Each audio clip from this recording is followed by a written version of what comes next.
Good morning student. Online classes में Vinayak school की ओर से आप सबका स्वागत है। आज हम संधि के बारे में पढ़ेंगे। हमने पिछली कक्षा में भी संधि के शाब्दिक अर्थ, संधि की परिभाषा और संधि के भेद, स्वर संधि के 5 भेद होते हैं, 5 भेदों के बारे में हमने जानकारी हासिल की थी। आज हम व्यंजन संधि के बारे में पढ़ेंगे।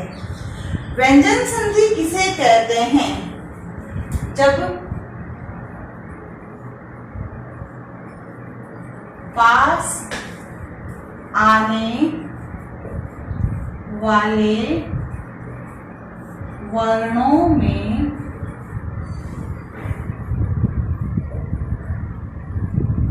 पहला वर्ण व्यंजन हो तथा दूसरा वर्ण स्वर हो या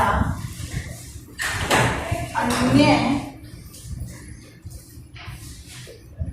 व्यंजन, वहाँ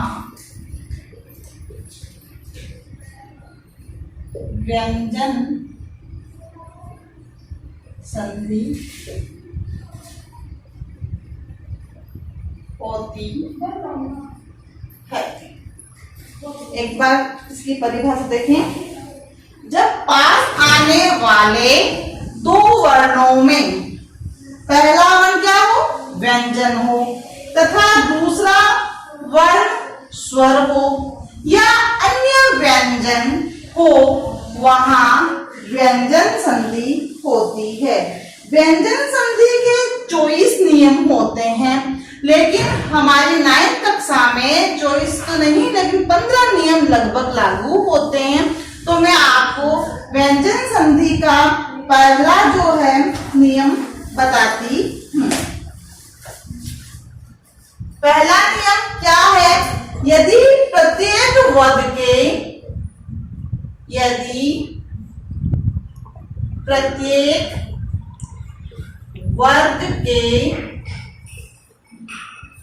वर्ण अर्थात यदि प्रत्येक वर्ग के वर्ण अर्थात क, च, ट, त, प, क, च, ट, त, प, ये क्या है? पहला वर्ण है। क्या है बेटे? पहला वर्ण है। क, च, त, प के बाद किसी वर्ग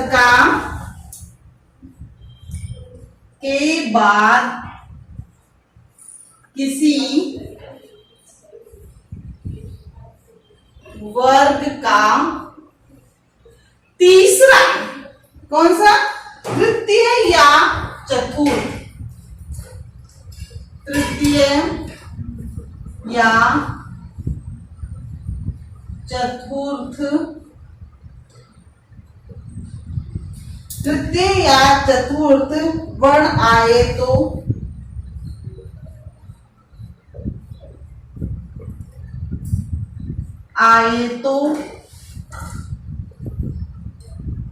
ये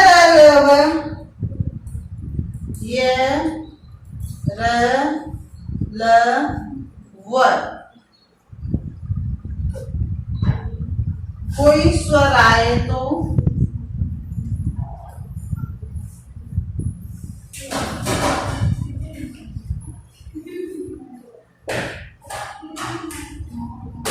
देखें।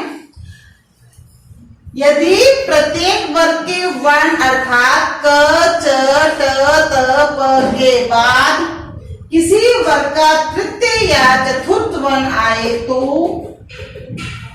या कोई स्वर आए तो, कोई स्वर आए तो क च त प के स्थान पर उसका तीसरा वर्ण ये क्या है, पहला वर्ण ना, इसका तीसरा वर्ण। तो क च ट प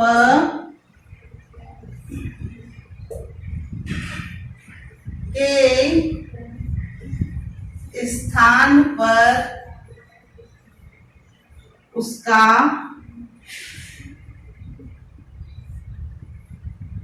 तृतीय वर्ण हो जाता है। आया समझ में? पहले वर्ण का क्या हो जाएगा, तृतीय वर्ण हो जाता है। अर्थात ग, अब देखो ग का तृतीय वर्ण क्या होगा, ग। च, च का तृतीय वर्ण क्या है, ज। ट का तृतीय वर्ण क्या है, ड। और उसके बाद द, त का द। और इसका क्या होगा, प फ ब। देखो क का क, ख, ग तृतीय वर्ण हो गया। च का तृतीय वर्ण ज हो गया, च। और उसके बाद त, थ, ड तीसरा वर्ण हो गया है। और उसके बाद में त, थ, द, द तीसरा वर्ण हो गया। और प का प, फ, ब, ब तीसरा वर्ण हो गया। तो तृतीय वर्ण हो जाता है।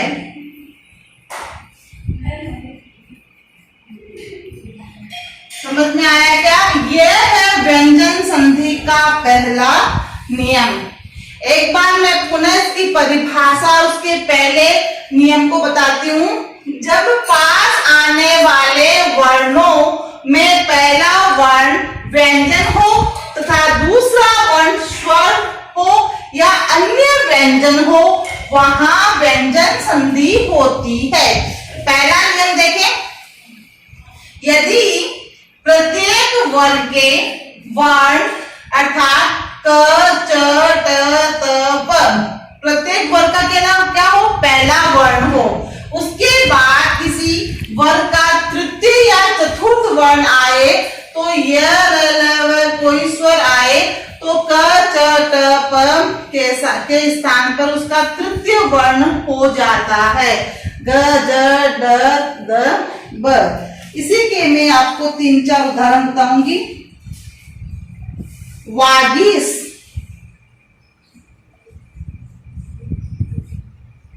क्या है, वागीश। अब इसका हम संधि विच्छेद करेंगे, तो वाक प्लस ईस, वाक प्लस ईस, ये तृतीय वर्ण है ग। तो यहाँ क्या होगा, पहला वर्ण आ जाएगा ना, पहला वर्ण है वाक। अब फिर उसके बाद ईस, तो इसका वाक का तृतीय वर्ण कौन सा हुआ, ग। तो ये हो गया वाक ईस, वागीश का। इसे वाग देखो दिग्गज, दिग्गज। अब दिग्गज में भी ये तीसरा वर्ण है, तो तीसरा वर्ण का देखो दिक प्लस गज, दिक प्लस गज। ये ग क्या है, तीसरा वर्ण, तो यहाँ कौन सा होगा, पहला वर्ण, दिक प्लस गज। इसी प्रकार से आपको एक और उदाहरण बताती हूं मैं। जगदानंद,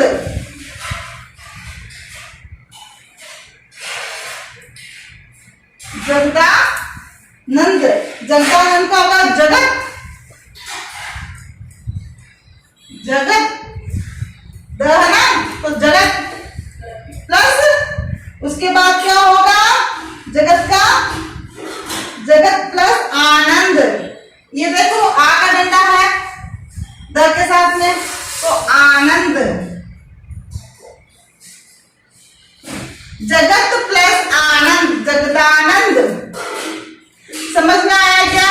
यह है इसका पहला नियम। उसके बाद व्यंजन संधि का दूसरा नियम हम देखेंगे कि व्यंजन संधि में कुल हम 15 नियम पढ़ेंगे, तो उसमें हम दूसरे नंबर का नियम देखते हैं। दूसरा नियम हम देखेंगे, यदि प्रत्येक वर्ग का वर्ण, यदि प्रत्येक वर्ग का वर्ण अर्थात प्रत्येक वर्ग का वर्ण अर्थात क च ट त प, क च ट त प, ये क्या है? पहला वर्ण है ना बेटे, तो क च ट प के बाद न या म के बाद न या म, क्या हो? क च ट त प के बाद न या म आए तो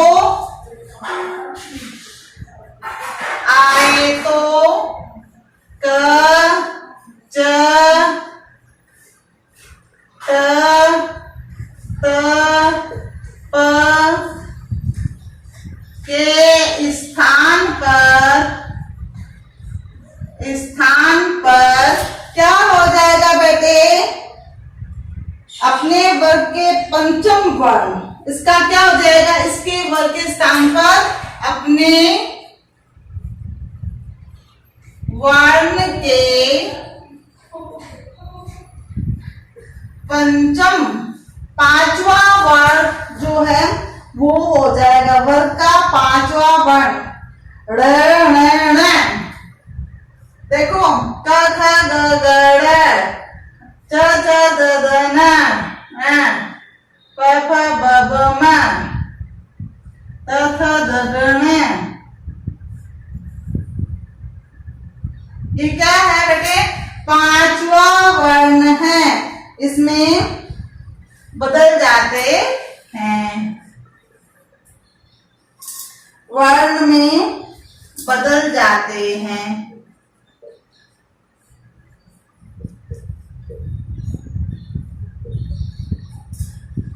देखो प्रत्येक वर्ग का वर्ण होता है पहला, क च ट त प के बाद न या म आए तो क च ट त प के स्थान पे उसी वर्ग का पांचवा वर्ण जो होगा वो आ जाता है, उसमें परिवर्तित हो जाता है। वाणांग में ये अपना शब्द है वाणांग में, तो वाक प्लस में, इसका क्या होगा? वाक प्लस में, तो ये क्या है? पहला वर्ण पांचवा वर्ण ड़, तो वाड़ा वाक का क्या होगा? वाणांग में हो गया। आई क्या बात समझने बच्चों? फिर है समास, समास।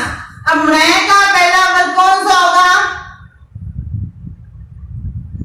चर, सच प्लस मास क्या हो जाएगा? सट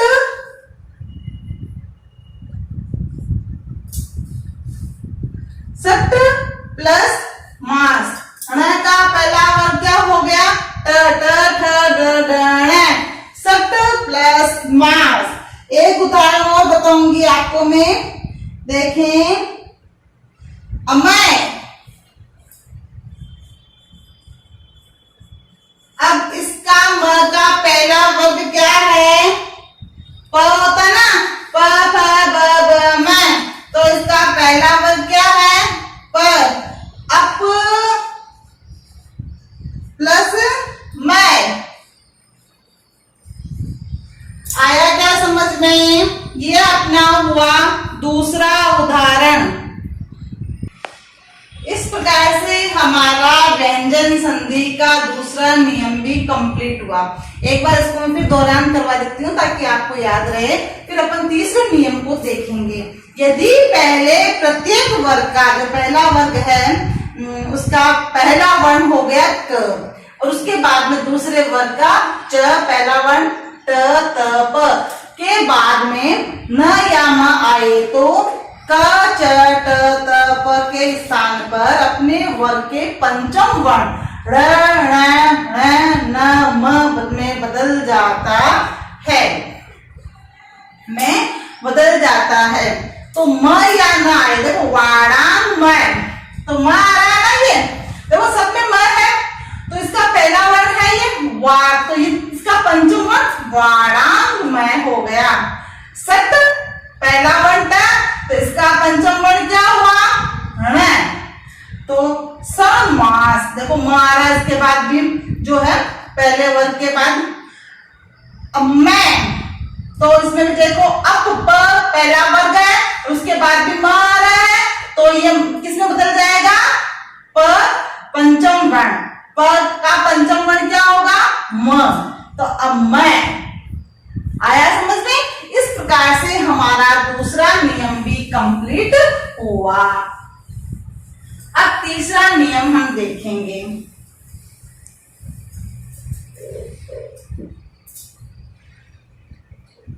नियम नंबर 3, यदि म के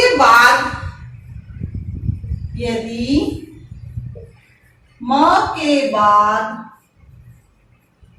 कोई स्पर्श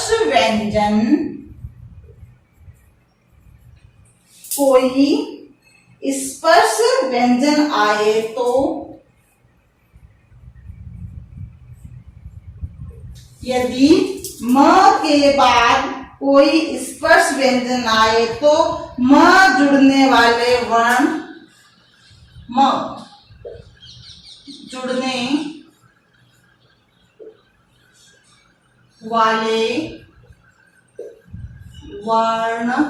अब ये म जहां जुड़ेगा ना उसके साथ जुड़ने वाला जो वर्ण है वर्ण के वर्ग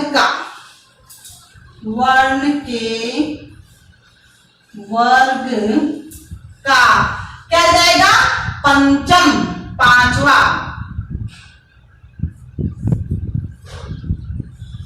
पंचम म के जुड़ने वाले वर्ग के पांचवा या पंचम वर्ण अनुस्वार हो जाता है। वर्ण या अनुस्वार हो जाता है। ये आपका तीसरा नियम। यदि म के बाद कोई स्पर्श व्यंजन आए तो म जुड़ने वाले वर्ण के वर्ग का पंचम वर्ण या अनुस्वार हो जाता है। जैसे अहंकार,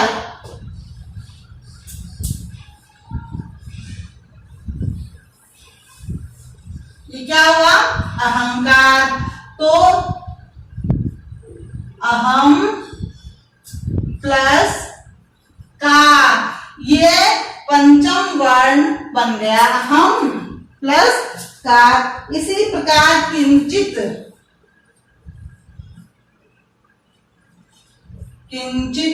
तो किंचित का क्या हो जाएगा किम, ये किसमें बन जाएगा किम प्लस चित, किंचित। इसी प्रकार एक और देखो संगम,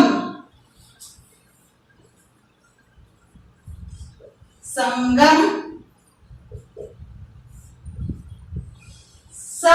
प्लस गम, पंचम वर्ण हो गया ना। और इसी प्रकार तोस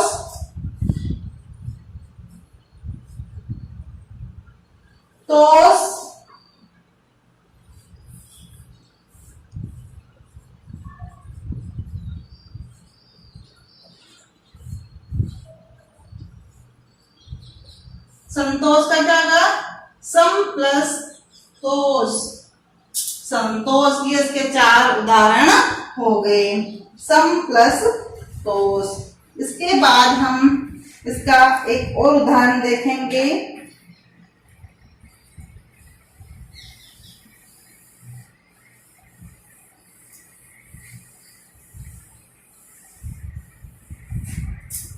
नियम नंबर 4। 3 नियम मैंने आपको समझा दिए, कंप्लीट हो गए। उसके बाद नियम नंबर 4, यदि त या द के बाद, यदि त या द के बाद, यदि त या द के बाद ल रहे तो क्या आएगा? ल रहे तो त और द किस में बदल जाएगा बताओ? तो त और द ल में बदल जाता है। किसमें बदल जाएगा? त और द ल में बदल जाता है। बहुत छोटा सा नियम है। चौथा नियम, यदि त या द के बाद ल आए या ल हो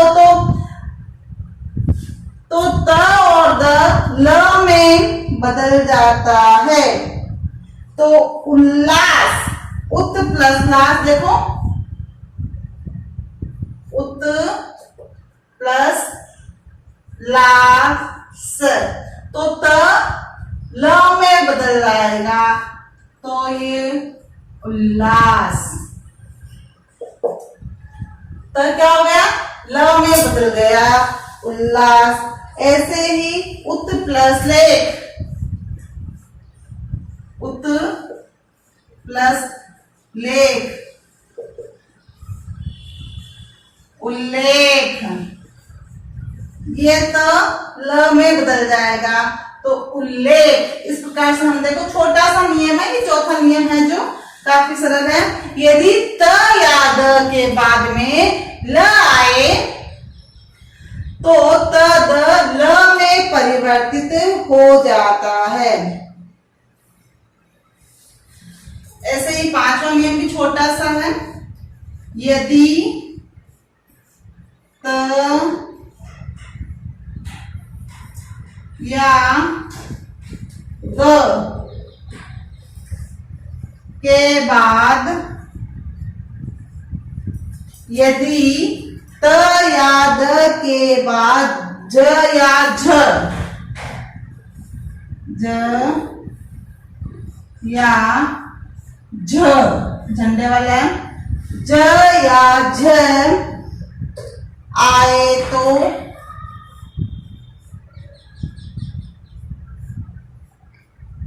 यदि त या द के बाद झ या झ हो तो त द ज में बदल जाए आए तो क्या होगा? त और द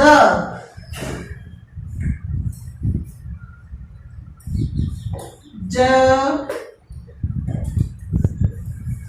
में बदल जाता है ना। तो किस में बदल जाएगा? ज में, अगर उसके बाद ज या झ आए तो इसका हम उदाहरण देखेंगे। सत प्लस जन, सत प्लस जन, तो ये त किस में बदल जाएगा? ज में, तो क्या हो जाएगा? सज्जन। क्या हो गया? सज्जन। इसी प्रकार एक उदाहरण और देखें। उत प्लस जटिका, उत प्लस जटिका, तो इसका क्या हो जाएगा? उज्जटिका। अब ये क्या होगा, त ज में आ जाएगा, उज जट्टिका। इस प्रकार से हमारे कुल 15 में से व्यंजन संधि के 5 नियम कंप्लीट हो गए। एक बार मैं व्यंजन संधि की परिभाषा पुनः बताती हूँ। जब पास आने वाले वर्णों में पहला वर्ण व्यंजन व दूसरा वर्ण स्वर या अन्य व्यंजन आए तो वहां पर व्यंजन संधि होती है। पहला नियम था कि यदि पहले वर्ग का पहला वर्ण क च ट त प आए तो उसके बाद में किसी अन्य व्यंजन भी हो तो उसका क्या हो जाएगा, पंचम वर्ण में परिवर्तित हो जाएगा। फिर दूसरा नियम था कि च ट त प के स्थान पर उसके बाद म या त आए तो उसमें उसका पंचम वर्ण हो जाता है। और ये ऐसे ही यदि त द के बाद में ल आए तो उसका पहला वर्ण जो है त द के बाद आए तो त द किसमें, ल में परिवर्तित हो जाता है। दूसरा अगला नियम है अपना, त द के बाद ज या झ आए तो वह त द ज में परिवर्तित हो जाता है। इस प्रकार से हमारे टोटल 5 नियम हुए और इन 5 नियमों के अनुसार ही आज मैं आपको गृह कार्य देती हूँ। आज का हमारा गृह कार्य में सिर्फ आज हमें ज्यादा प्रश्न नहीं मिलेंगे। हमेशा तो मैं आपको 5 या 6 प्रश्न देती हूँ, लेकिन व्यंजन संधि के नियम के अनुसार हमारा सिर्फ एक ही प्रश्न बनेगा आज। व्यंजन संधि की परिभाषा,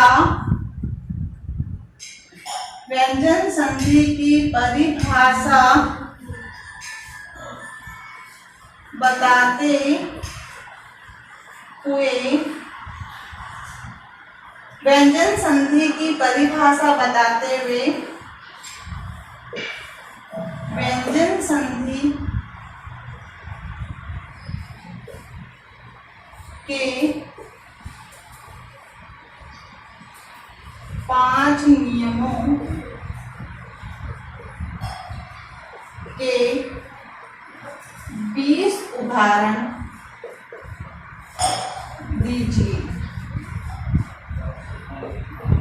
ये अपने 20 उदाहरण आपको 5 नियमों के अनुसार बताने हैं। प्रत्येक नियम के 4 उदाहरण आपको लिखने हैं। इस प्रकार से आज हमने व्यंजन संधि के 5 नियमों के बारे में जानकारी हासिल की। कुल 15 नियम हम पढ़ेंगे। Thank you.